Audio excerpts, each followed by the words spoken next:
It is the country speaking to its own leadership, asking us to be equal to the moment, to live up to the moment. Let me speak to you as a legislator and as a servant of this republic. 2 days ago, on Thursday, 11th of June, 2026, something significant, historic, happened in the chamber of the People's House.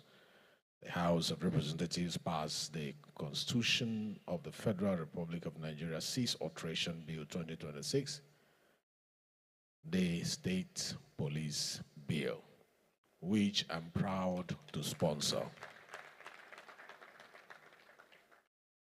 Thank you. I am the proud sponsor of that bill when I saw that our problems need solutions like the state police to decentralize the authorization point and to make sure that the response time for incidents of crime was enhanced.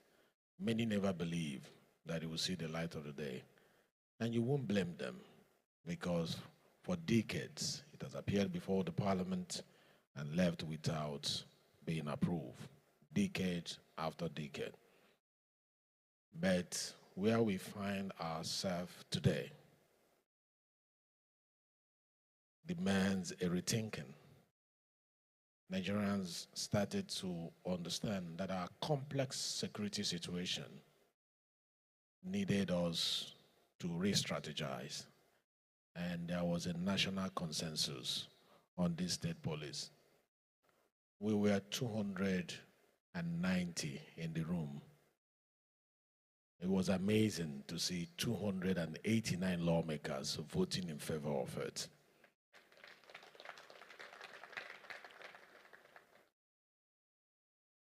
A bill 3 decades in the making, 30 years has passed on that bill.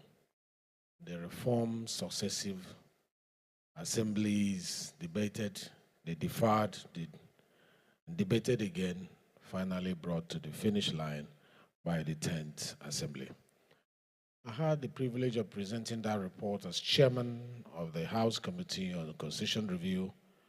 I also had the privilege of standing before my colleagues and making the case, not for political expediency, but for the lives of Nigerians.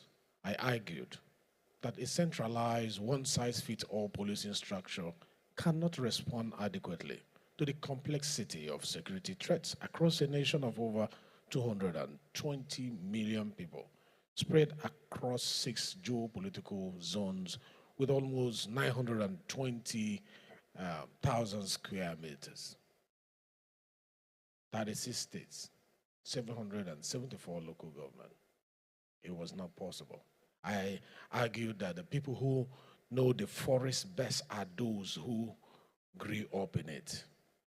I argued that state police will reduce response time, bring policing closer to the people, and deploy officers who understand the terrain, the language, the religion, the culture, and the community they are sworn to protect. That is not a theory. That is a principle that has worked in every federated democracy that has taken it seriously. This bill now moves to the Senate and from there to the state houses of assembly for concurrent passage. I urge every legislator at every level to see this not as a political act, but as a patriotic one. The Constitution must be altered. The policing architecture must be decentralized. The lives of Nigerians demand nothing less than that.